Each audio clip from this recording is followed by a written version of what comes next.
창립 예배에 갔는데 느닷없이 무슨 이렇게 너희 하나님은 질투하는 하나님이냐 뭐 이런 얘기를 왜 하느냐라고 생각할지 모르겠지만 저도 잘 모르겠습니다. 하나님이 이걸 하라고 그래서 지금 하는 거니까 오늘 이 내용을 가지고 여러분들에게 참 많이 도움이 되셨으면 좋겠습니다. 제가 이렇게 예배 시간을 조금 신경을 쓴 것이 전달해야 될 내용은 좀 무겁고 꼭 이렇게 전달을 해야 되겠는데 그래서 좀 시간을 좀 재촉을 했습니다만 최대한 제가 여러분들이 이해하기 쉬운 방법으로 좀 전달을 할 테니까 오늘 이 말씀 잘 듣고 돌아가시면 여러분들에게 신앙에 큰 도움이 되실 것입니다. 여호수아서 24장은 가나안 땅에 들어가기 직전에 하나님께 신앙 고백하는 장입니다. 그런데 이 신앙 고백이 말라기에 어떻게 끝이 나는지 우리 구약 전체를 한번 이렇게 짧게나마 좀 풀어놓고 한번 보자는 것이죠. 참 이 이야기는 좀 이런 이야기입니다. 그래서 이스라엘 백성들에게 여호수아가 질문을 하지요. 너희들이 여호와를 섬기겠느냐? 여호와를 섬기겠다. 근데 느닷없이 여호수아가 이렇게 이야기를 하죠.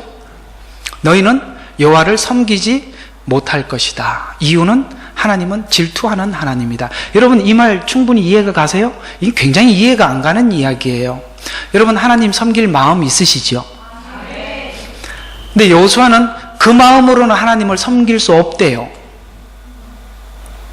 왜냐하면 네가 생각하고 네가 섬기고자 하는 하나님에 대한 생각과 하나님이 너를 생각하고 있는 생각 사이에 너무 개입이 크대요.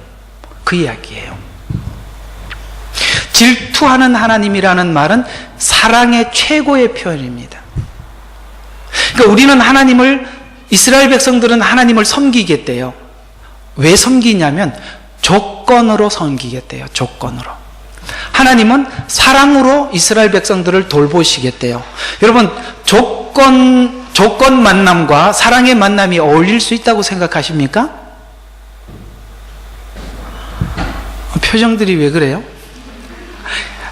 조건 만남. 그러니까 어떤 두 사람이 만나서 결혼을 하는데 한쪽은 조건을 보고 시집을 왔고 장가를 갔다 그래야지. 한쪽은 진짜 사랑해서 결혼을 했어요. 이 두 사람의 생애가 행복할까요? 바로 그거예요.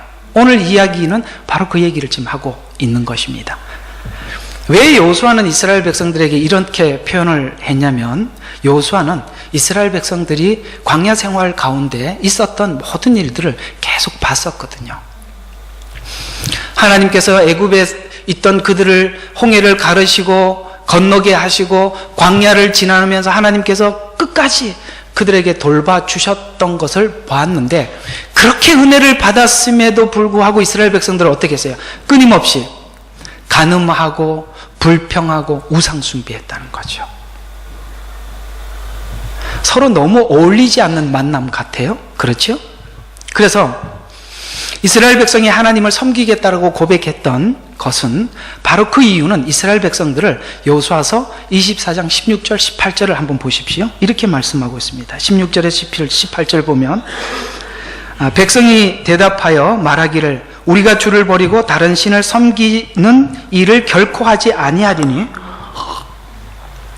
왜 하나님을 섬기겠다고 하냐면 17절 이는 우리와 우리 조상은 이집트 땅 종의 집에서 인도하여 내신 분은 우리 주 우리 하나님이시라. 그분이 우리 목전에서 그런 큰 표적을 행하시고 우리가 간 모든 길에서 우리가 지나간 모든 백성 가운데서 우리를 보호하셨으며 무슨 뜻이냐면 하나님께서 우리를 이렇게 했기 때문에 하나님을 섬기겠다는 거예요.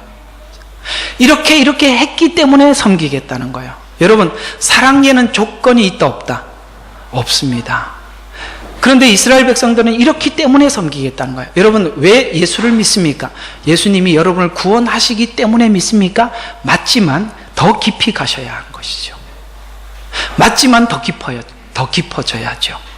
왜냐하면 구원하셨기 때문에 하나님을 섬기겠다는 것은 구원이 조건이 돼서 하나님을 섬기겠다는 거잖아요. 그 얘기가 그 얘기 같지만 그 얘기가 그 얘기가 아니에요.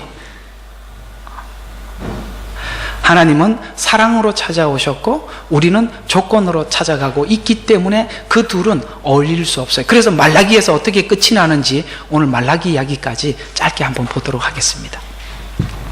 하나님은 우리에게 사랑으로 찾아오셨고 또 사랑은 사랑으로 화답하는 것이기 때문에 사랑은 은혜이고 선물이고 조건이 될 수가 없습니다. 그래서 오늘 본문에는 하나님을 바로 질투라고 표현하는데 이 질투라는 하나님의 사랑이라는 부분을 결코 이해하지 못하고는 아마도 이스라엘 백성들이 하나님을 섬긴 것 같이 우리도 하나님을 섬길 수 있지요. 우리는 이스라엘 실패들 거울처럼 보고 있지만 놀랍게도 우리는 이스라엘 백성들이 걸었던 길을 똑같이 걸어가고 있습니다. 근데 왜 이렇게 심각하세요? 너무 설교가 너무 심각해. 그래서 이 이야기가 호세아서에 좀 잘 나와 있으니까 여기 있는 이야기들을 가지고 한번 보도록 하겠습니다. 하나님께서는 자 보십시오. 호세아서가 기록된 것은 북이스라엘을 향해서 예언한 선지자예요. 북이스라엘. 그런데 북이스라엘이 멸망하기 전에 활동했던 선지자예요. 이미 하나님은 어떤 결심을 하고 계셨냐면 북이스라엘 백성들을 아수르 손에 넘기기로 결정하고 호세아에게 예언하게 하셨어요. 결정하고 예언하셨다고요. 지금 호세아서는 하나님의 질투가 그대로 표현된 내용입니다. 자, 하나님은 이스라엘 백성들에게 나와 너희들의 관계가 이렇다라고 설명을 하기 위해서 선지자인 호세아에게 고멜과 결혼하게 하십니다. 여러분, 그 당시에 선지자들은 굉장히 거룩하고 고멜은 공창이었습니다. 그때는 이제 창녀들이 두 종류의 창기가 있었는데 하나는 사창이라고 하면 유다의 다말, 그 다말이 이제 사창이고 공창이 있습니다. 모든 사람들이 보는 앞에 공개적으로 하는 창기가 있어요. 이게 공창이라는데 고멜은 공창이에요. 사람들에게 호세아가 결혼한다고 청첩장을 돌리는 거예요. 신부 고멜, 신랑 호세아. 그 사람들이 보고 놀랄까요, 안 놀랄까요? 내가 잘못 읽었나? 이렇게 생각할 거 아닙니까? 그렇죠?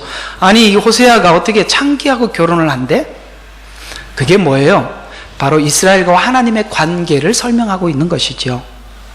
그래서 그들이 하나님 앞에 하나님을 조건으로 섬기겠다고 하나님 앞에 고백을 해놓고 그 조건대로 섬겼던 결과가 오늘 이렇게 그 자녀를 낳게 하시고 그 이름을 주시면서 지금 너희와 나의 관계가 이렇게 파괴되었음을 말씀하고 있는 것이 로루하마 로함이에요.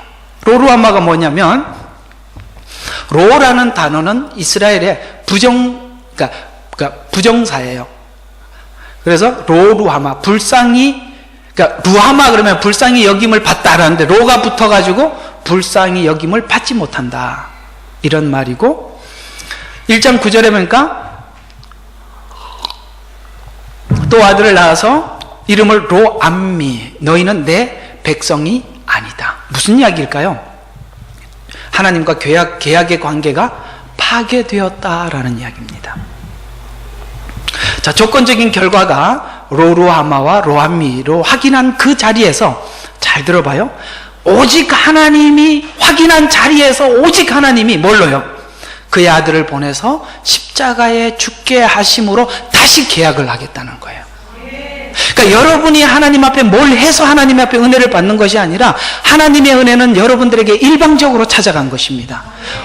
어디까지 확인시켜서 너는 내 백성이 아니다, 너는 더 이상 내 사랑을 받을 수 없다라는 것을 네가 철저히 확인하고 나는 완전한 죄인이라는 것을 확인시킨 자리에서 십자가의 사랑을 우리에게 펼쳐 보이겠다는 것이죠. 그래서 10절에 보니까 잘 봐요. 너희는 내 백성이 아니라 한 그곳에서 그들에게 너희는 살아계신 오타입니다. 살아계신 하나님의 아들이라고 말하리라.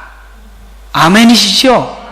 여러분, 우리가 예수 잘 믿어서 하나님이 기뻐하는 게 아니라 하나님께서 그 아들을 보내주신 은혜 때문에 하나님께서 우리를 귀하게 여기신다는 사실을 아셔야 됩니다. 여러분의 믿음이 하나님 앞에 조건이 아니에요. 그분의 사랑이 조건일 뿐인 거예요. 바로 이 부분이 뒤집어지지 않으면 우리는 끊임없이 하나님을 조건적으로 섬길 수밖에 없습니다. 하나님이 어떻게 질투를 하셨는지 계속 한번 볼까요? 심판을 선포하는 그 자리에서 하나님은 이렇게 표현하고 있습니다. 너는 더 이상 내 아들이 아니다. 너는 나의 사랑을 받지 못하고 불쌍히 여김을 받지 못한다라고 이렇게 말씀하시고 하나님은 자기 가슴을 치면서 이렇게 말씀하시죠. 에브라임아. 에브라임이라는 말은 북왕조 이스라엘 중에서 10지파 중에서 가장 큰 지파이기 때문에 에브라임이라는 말은 북이스라엘을 지칭하는 이름과 같은 이야기예요. 그들에게 이렇게 이야기죠. 에브라임아, 내가 내게 무엇을 하랴? 오 유다야, 이건 남유다를 이야기하죠. 내가 무엇을 하랴? 이는 너희의 선함이 아침 구름 같고 이른 이슬같이 사라짐이니. 그렇습니다. 조건적으로 하나님을 섬긴다는 것은 뭐와 같아요? 구름과 같고 이슬과 같아요. 하나님 앞에 반짝 잘하고 끝나지요. 여러분, 지금까지 그래 살아오셨잖아요.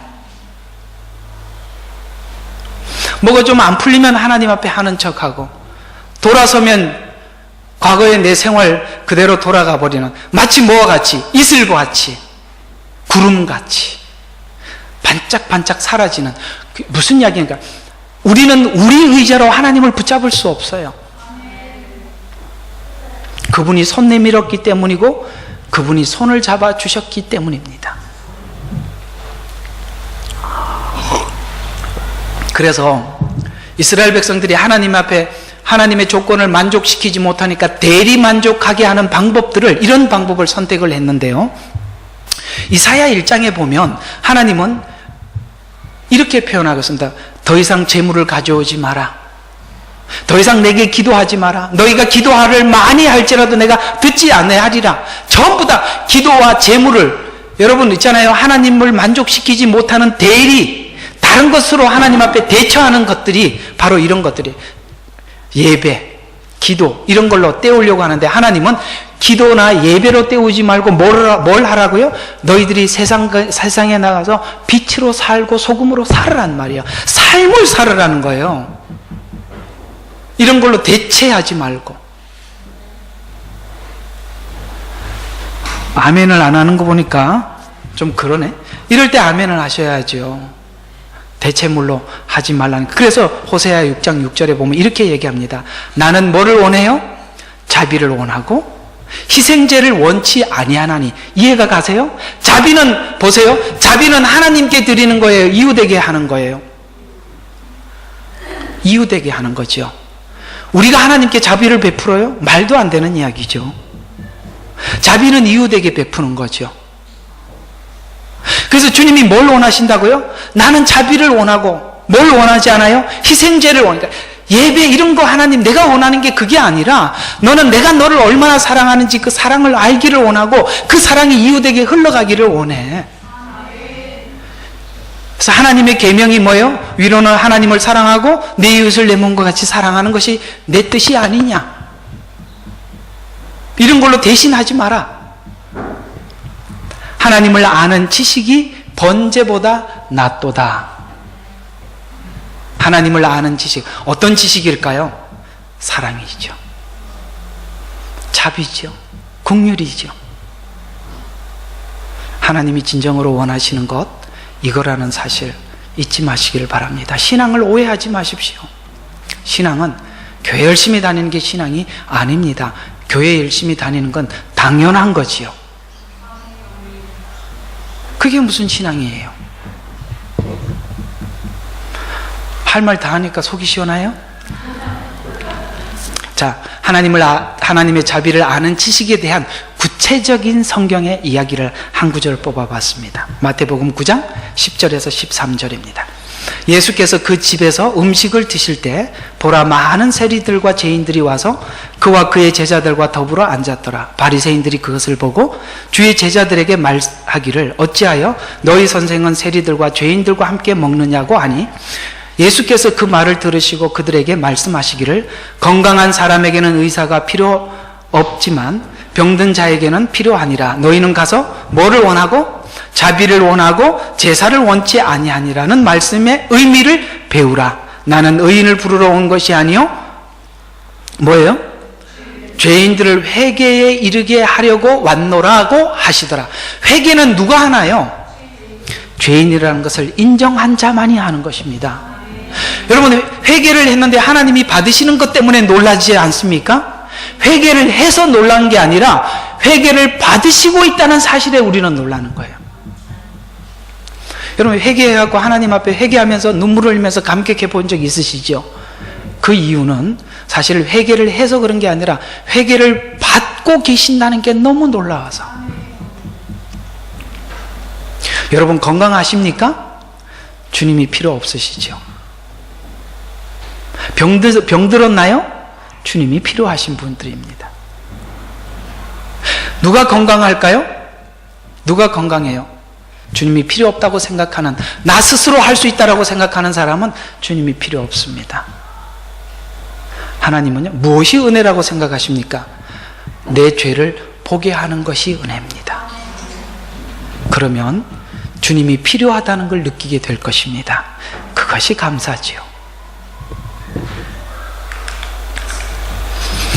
자, 하나님이 자비에 대한 교육을 이렇게 말씀하고 있습니다. 하나님의 자비를 알게 하도록 하나님이 이렇게 교육을 시킨대요. 금방 읽었던 그 뒤에 24장 뒤쪽에 보면 이렇게 말씀해요.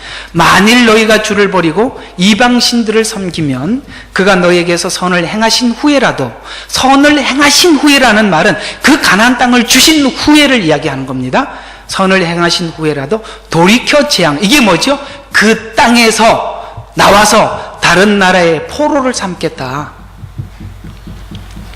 돌이켜 재앙을 행하고 너희를 진멸하시리라 하더라. 이 내용과 같이 동일하게 하나님이 그대로 행하셨죠. 호세아서 5장 15절에 보니까 내가 가서 내 자리로 돌아가 그들의 범죄를 인정하고 나의 얼굴을 구할 때까지 있으니, 어디 가서? 아수르에 가서. 이스라엘은, 남유다는 바벨론에 가서. 언제까지 하나님이 두신다고요? 우리의 범죄를 인정하고 하나님의 얼굴을 구할 때까지 하나님이 그 시간을 허락하신대요. 누구처럼? 둘째 아들처럼 말이죠. 그들이 고난 중에 있을 때 나를 먼저 찾으리라. 그러니까 이렇게 고백하죠. 오라, 우리가 여호와께 돌아가자. 그가 뭐예요? 찢으셨으나 우리를 낫게 하실 것이요, 그가 치셨으나 우리를 싸매어 주실 것이라. 아멘. 여러분, 치는 것이 목적이 아니라 뭐가 목적이에요? 싸매주는 게 목적이 아니라 우리를, 하나님을 아는 지식을 바로 알게 하는 것이 목적이죠. 만약에 하나님을 조건적으로 믿는다면 잘못했으면 맞는 것밖에 모르죠. 그러나 하나님은 맞는 것을 넘어서서 뭘 하시죠? 회복시키는 것이 하나님의 목적이에요. 왜냐하면 둘째 아들이 아버지에게 유산을 달라고 그랬을 때 아버지께서 주셨습니다. 왜 주셨을까요? 그걸 알고 돌아오게 하는 데까지 하게 하시려고 주신 거죠. 이해가 가세요? 주는 걸로 끝나는 게 아니고 가서 탕진해서 거기서 굶어 죽도록 둔 게 목적이 아니라 그 둘째 아들이 아버지 집에 있는 행복이 무엇인 줄을 알고 돌아오게 하시는 것이 목적이기 때문에 그렇습니다. 이게 바로 하나님의 자비를 아는 지식이에요. 그래서 여러분, 예수 그리스도 안에 있다면 하나님께서 여러분에게 무엇을 하고 있든지 감사일 뿐입니다. 결국은 좋은 것으로 보답받으실 거예요. 좋은 것이란 뭘까요? 여러분의 신앙이 회복되는 걸로. 결국 이 지식은 십자가의 구원의 그날 사랑을 알게 되고 그 사랑으로 우리는 하나님을 섬기게 될 날이 올 것입니다. 그래서 이건 우리가 할 수 있는 일이 아니라 하나님이 하시는데, 말라기 4장 1절에 이렇게 말씀하십니다. 그 날이 오기 때문이니. 아멘. 그 날이 무슨 날일까요? 예수 그리스도께서 십자가에 죽으셔서 우리를 구원하신 그 날을 이야기하고 있습니다. 그 날이 오기 때문이니 교만한 자와 악을 행하는 자는 정녕 그 그루터기가 되리라. 오는 그날이 그들을 태우리니 뿌리가 가지도 그들에게 남기지 아니하리라. 그러나 내 이름을 두려워하는 너에게는 의의 태양이 그의 날개, 전부 다 우리 구원이 어느 쪽으로 가 있어요? 그분, 그날 이렇게 들어가 있단 말이에요. 그래서 그날에 그의 날개의 치유를 가지고 솟아오르리니 그리하면 너희는 나가서 외양간의 송아지들처럼 자라리라. 그가 아버지의, 그래서 주님이 오셔서 십자가에서 하신 일이 뭐냐면 그가 아비의 마음을 자식들에게로, 자식들의 마음을 그들의 아비에게로 돌이켜 내가 와서 땅을 저주로 치지 않게 하리라. 누가 와서? 그날 그가 와서 뭘 하느냐면 아버지의 마음을 우리에게 가르쳐 주신대요. 그게 뭐냐면 예수님의 생애는 전부 다 하나님이 어떤 분인 줄을 우리에게 보여주시는 삶이요, 걸음이요, 언어였기 때문에 그렇습니다. 그래서 예수님이 오신 그 자체가 하나님의 마음을 보게 하신 것이고 십자가에 죽으신 그 자체가 하나님의 마음을 보게 하신 거예요. 그래서 우리는 아비의 마음을 자식에게로 옮긴 예수 그리스도를 통해서 우리는 하나님의 마음을 예수를 통해서 우리는 충분히 받았습니다. 그리고 우리는 하나님께, 우리 마음을 하나님께 되돌려야 할 때예요. 그래서 그 얘기잖아요. 그가 아비의 마음을 자식에게, 자식의 마음을 그들의 아비에게로 돌이켜. 누가? 예수 그리스도께서 내가 와서 땅을 저주로 치지 않게 하리라. 누가 이 일을 했어요? 바로 예수 그리스도입니다. 여러분이 예수 그리스도에 대한 분명한 지식과 이해와 믿음 가운데 정말 하나님을 알고 섬기기를 바랍니다. 결국 십자가의 사랑이 우리의 믿음이 되게 하십니다. 에레미야서 31장 31절에서 33절에 이 말 우리 같이 한번 귀담아 잘 들어보십시오. 주가 말하노라, 보라, 그 날들이 오면 내가 이스라엘 집과 유다 집에 더불어 새 언약을 맺으리니. 그러면은 새 언약이라는 말은 옛날에 있던 어떤 구 언약이 있다는 거 아닙니까? 그 언약은 무슨 언약이냐면 그 뒤에 쭉 나옵니다. 그 옛날 언약이 이렇게 돼요. 주가 말하노라, 내가 이집트 땅에서 손으로 그들을 인도하였던 날에 그들의 조상들과 맺은 언약에 따른 것이 아니니. 이게 출애굽 언약이에요. 그래서 비록 내가 그들에게 남편이었지만 그들이 나의 언약을 파기하였도다. 남편으로서 신부인 우리에게 요구했지만 신부인 우리가 음행함으로 파기됐다 이 말이에요. 그 음행이 우상숭배예요. 이걸 자세히 설명할 시간이 좀 없습니다. 그냥 그렇게 우상숭배예요. 주가 말하노라, 그러나 이것이 내가 이스라엘 집과 더불어 맺은 언약이 되리니. 그날 새 언약을, 이게 바로 성만찬 사건이에요. 그날 이후로 나는 내 법을 그들 어디에다 두었다고요? 하나님의 말씀을 내 속에다 주신대요. 무엇이요? 십자가 사건이. 이제는 율법은 돌비에 새긴 거 아닙니까? 바깥에서 보고 따르는 거 아니에요. 근데 하나님의 법이 어디로 옮겨졌어요? 내 속으로 옮겨지게 되었대요. 그래서 이후로 내 법을 그들의 속에 두리니 그들의 마음속이 기록되어 나는 그들의 하나님이 되고 드디어 그들은 나의 백성이 되리라. 그거 누가 했어요? 주님이 우리 속에다가 그 법을 넣어주신 거예요. 여러분, 우리 심성이 변화되지 않고는 하나님의 사랑에 맞출 수가 없어요. 하나님의 질투를 따라갈 수가 없습니다. 여러분, 하나님을 믿는 믿음을 조건적으로 믿지 마십시오. 그분의 사랑을 이해하는 쪽으로 가십시오. 그걸 이해하지 못하고는 결코 하나님을 하나님답게 섬기지 못합니다. 그게 들어올 때 뭐라고요? 비로소 나는 그들의 하나님이 되고 그들은 나의 백성이 되리라. 결국은 이스라엘 백성이 이 십자가의 복음에 대한 이해가 부족하여 오늘 무슨 짠 음식을 먹었는지 계속 물을 부족하여 사사기 시대와 왕정 시대를 거쳐서 하나님과의 관계를 존속시키기 위해 애를 썼지만, 자, 말라기에 뭐라고 하나님이 끝을 내는지 한번 봅시다. 그래서 예수 그리스도께서 올 수밖에 없다는 이야기를 말라기에서 이렇게 말씀하고 있습니다. 아들은 자기 아버지를 공경하고 종은 주인을 공경하나. 맞지요? 네, 그래야 다음을 읽어내지요. 네. 내 이름을 멸시하는, 어디까지 갔어요? 멸시하는 데까지 갔대요. 그래서 제사장들아, 만군의 주가 너에게 말하노니 내가 아버지일진데 나를 공격함이 어디 있으며 내가 주인일진데 나를 두려워함이 어디 있느냐? 너희들이 나를 향한 경외심이 도대체 있느냐? 이렇게 물으니까 대답이 기가 막혀요. 뭐라고 대답해요? 그러나 너희는 말하기를 우리가 어떻게 주의 이름을 멸시하였나이까? 이게 말이 서로 너무 안 맞잖아, 그죠? 이렇게 물으니까 대답을 도대체 이렇게 하면 네가 언제 하나님을 멸시했는데요? 이렇게 물어요. 그 뒤에 있는 이야기가 내가 아마 성경 안 적었을 거예요. 네, 안 적었네. 그 이야기가 이렇게 나오죠. 너희 총독에게 저는 것, 그 재물을 이렇게 저는 것을 가져다 줘봐라. 그걸 받겠느냐라고 묻죠. 무슨 말이냐? 신앙은 형식이 되어버렸다는 거예요. 하나님은 1순위가 아니라 3순위, 4순위, 5순위로 밀려났다는 얘기예요. 그렇게 하나님 앞에 신앙생활을 하면서도 내가 언제 하나님을 잘 섬기지 못했습니까? 라고 도리어 이렇게 대답하고 있는 이스라엘 백성들이나 오늘 우리가 하나님을 잘못 알고 믿고 가는 길이나 뭐가 다르냐 이 말이죠.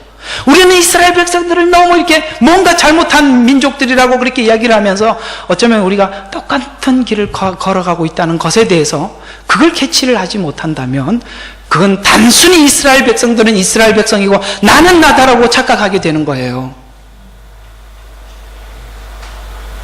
참 놀랍게도 사람들이 하나님을 잘못 섬기고 있으면서도 하나님을 잘못 섬긴다고 이야기를 하면 내가 어떻게 주의 이름을 멸시하였나이까? 라고 하나님 앞에 도리어 이렇게 역으로 질문하는 사람이 많다는 거예요.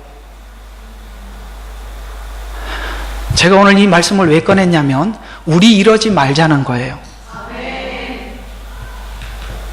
말라기 1장 10절에 하나님은 이 구약 성경을 이렇게 문을 닫으십니다. 너희 가운데 쓸데없이 문을 닫을 자가 누구냐? 이게 무슨 이야기예요? 더 이상 저들이 예배하러 오지 못하도록 내 성전 문을 누가 좀 닫아줄래?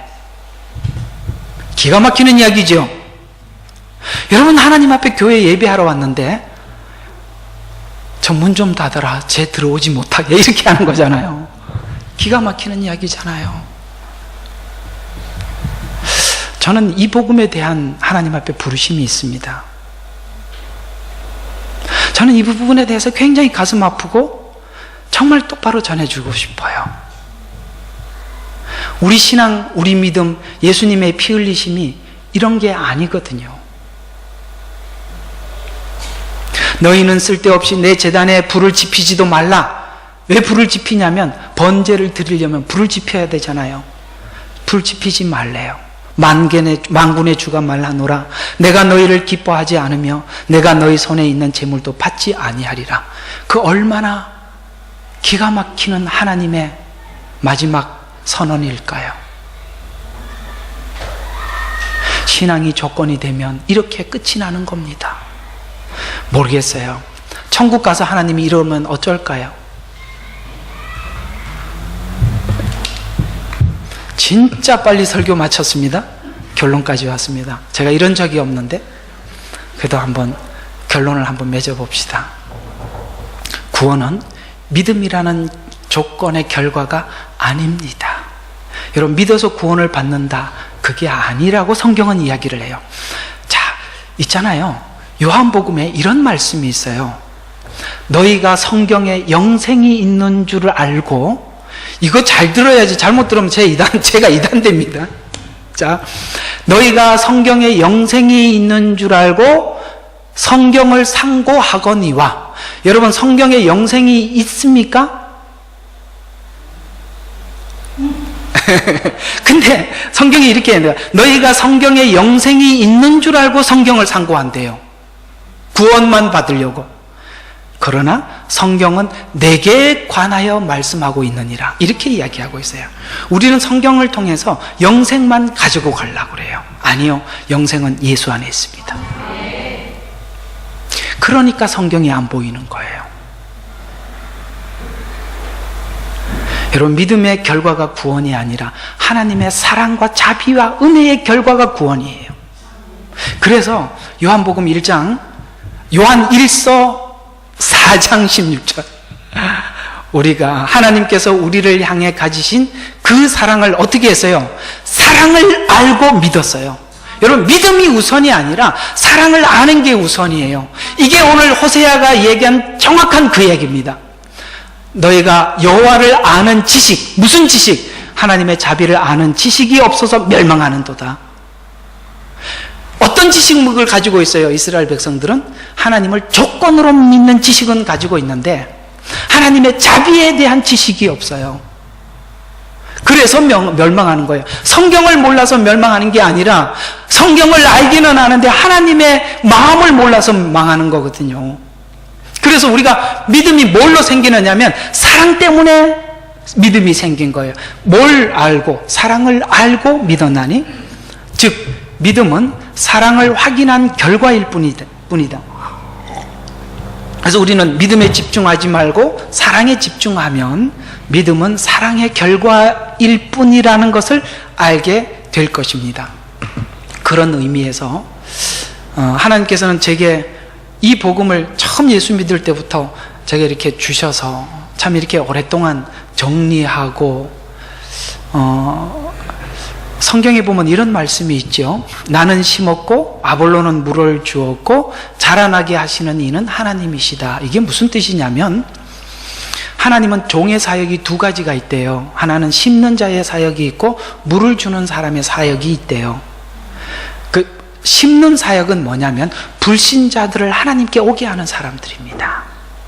그 심는 사역입니다. 그러나 그도 자라나게 하시는 이는 하나님이 자라나게 하실 거예요. 그러나 또 다른 사역이 있어요. 그게 뭐냐, 심은 곳에 물을 주는 사역이 있대요. 물론 물 주는 이가 키울 수는 없어요. 하나님이 키우십니다. 그러나 심는 자가 있고 물 주는 자가 있어요. 그걸 보고 성화의 복음이라고 이야기를 하는 거예요. 왜 이게 저는 이 부분을 여러분에게 많이 강조하고 싶으냐면 이스라엘 백성들이 출애굽해서 홍해를 건넜던 사건은 일부분 나오지만 성경의 대부분 이야기는 이스라엘 백성들이 구원받은 백성들을 하나님 자녀답게 만드는 광야 생활의 이야기예요. 훨씬 더 성경은 그 부분을 차지하고 우리에게 말씀하고 있다는 거예요. 왜냐하면 구약 성경의 대부분의 예언서들은 포로 전, 포로 중, 포로 후 선지자들이 쓴 서신이니까요. 왜 당신은 자기 백성들을 이방 포로 생활을 하게 하고 거기서 하나님을 알고 느끼고 하게 하시는가? 마치 그 이야기를 신약 성경에는 짧게 둘째 아들 비유를 통해서 설명하셨을 뿐이에요. 둘째 아들이 아버지 재산을 가지고 먼 나라에 가서 허랑방탕하게 쓰고 뭐예요? 자기를 돌봐줄 사람이 없어서 그는 생각하게 됩니다. 무슨 생각을요? 내 아버지 집에는 품꾼이 많고 먹을 것이 많은데 나는 여기서 줄여 죽는구나. 신앙을 하나님이 강제로 여러분의 뚜껑을 열고 심는 것이 아니라 여러분이 이해시킬 때까지 하나님은 일하시겠다는 거예요. 사실은 십자가 구원은 이례적으로 끝났지만 그러나 여러분이 인생 속에 깊이 개입하시고 평생을 개입하셔서 여러분의 신앙이 자라도록 성숙하도록 끊임없이 물을 주고 또 가꾸시는 그 하나님의 은총을 우리가 잊어버리면 우리는 하나님을 잘 모르시는 거예요. 하나님은 언제까지 먼 나라에서 모든 것을 잃어버릴 때까지 두실까요? 자기 소유를 다 잃어버릴 때까지 둘째 아들을 그냥 내버려 두십니다. 그리고 스스로 알고 돌아오게. 신앙은요, 여러분 스스로가 자각하고 돌아오게 하기 위해서 두었기 때문에 여러분이 고달픈 시간을 보내고 있는 거예요. 다들 이렇게 기대하고 있죠. 하나님, 내 머리를 확 잡아가지고 그냥 확 끌어당겨 주세요. 저는 무식해서 모르니까 하나님이 두들겨 패서라도 데리고. 그러니까 하나님 그렇게 잘 안 하신다니까.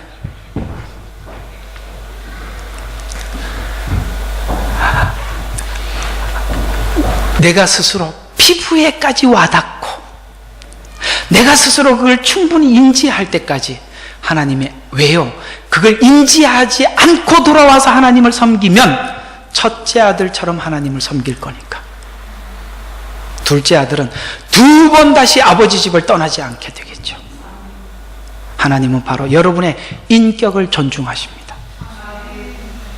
사랑이란 동등한 권위 속에서 하는 거예요. 하나님이 우리를 사랑한다라는 말은 동정한다는 말이 아니에요. 하나님의 사랑의 수준과 우리의 사랑의 눈높이를 맞출 때까지 끌어올리십니다. 왜요? 하나님의 모양과 형상이 회복될 때까지. 어때요? 예수 믿은 게 고달프시죠? 그러나 행복한 것입니다. 왜요? 예수 안에 있다는 것은 누구도 빼앗을 수 없는 손에 있다는 것이기 때문에 그렇죠.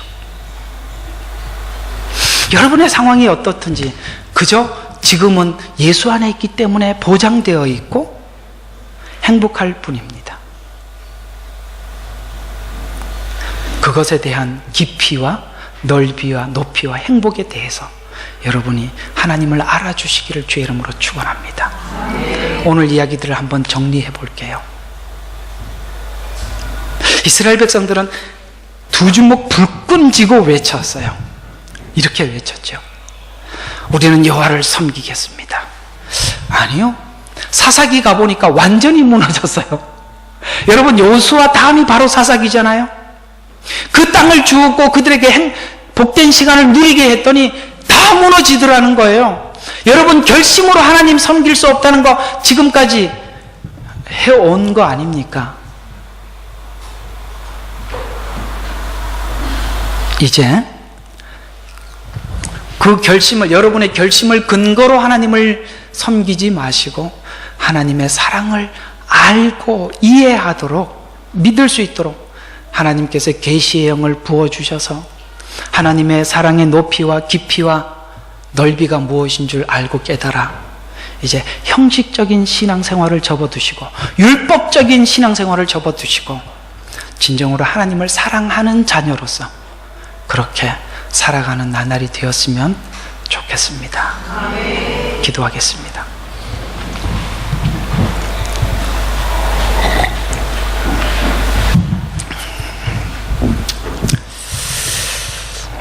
하나님, 구약 성경 속에 있는 이스라엘 백성들의 많은 고통의 시간들이 돌아보면 하나님께서 그들을 놓을 수 없어서 주님과 함께 뒹굴었던 시간이었음을 우리는 성경 곳곳에서 발견할 수 있습니다. 하나님께서 우리를 사랑한 그 사랑의 깊이를 알 때까지 주님은 우리 인생 속에 개입하시고 함께 하셔서 우리를 가꾸시고 만드시고 사랑스러운 자녀로 만들어가고 계심에 감사를 드립니다. 그러기에 오늘 우리에게 주신 어떤 상황도 하나님 앞에 감사함으로 받겠습니다. 이것을 믿음으로 하나님 앞에 고백하게 하옵시고 오늘 주님 존전에 찾아 나와 주의 말씀을 듣고 돌아가는 저들에게 하나님의 질투가 우리 인생 속에 나타날 때 하나님, 그 시간들은 괴로움의 시간이라 할지라도 우리에게 감사의 시간으로 바뀌어지게 하시고 여전히 여상이 우리를 사랑하시는 그 사랑 앞에 우리가 무릎을 꿇고 하나님 앞에 사랑을 고백하게 하옵소서. 우리가 죄를 지어 하나님의 모양과 형상을 잃어버렸음에도 불구하고 그 형상을 회복시키고 계시는 하나님을 찬양하며 한 주간 또 기쁜 마음으로 저들이 세상 가운데 빛이 되고 소금이 되어 살게 하옵시고 다음 주에 하나님 앞에 나와 즐겁고 기쁜 마음으로 함께 예배하게 하옵소서. 우리를 구원하신 예수 그리스도 이름으로 기도드렸습니다. 아멘.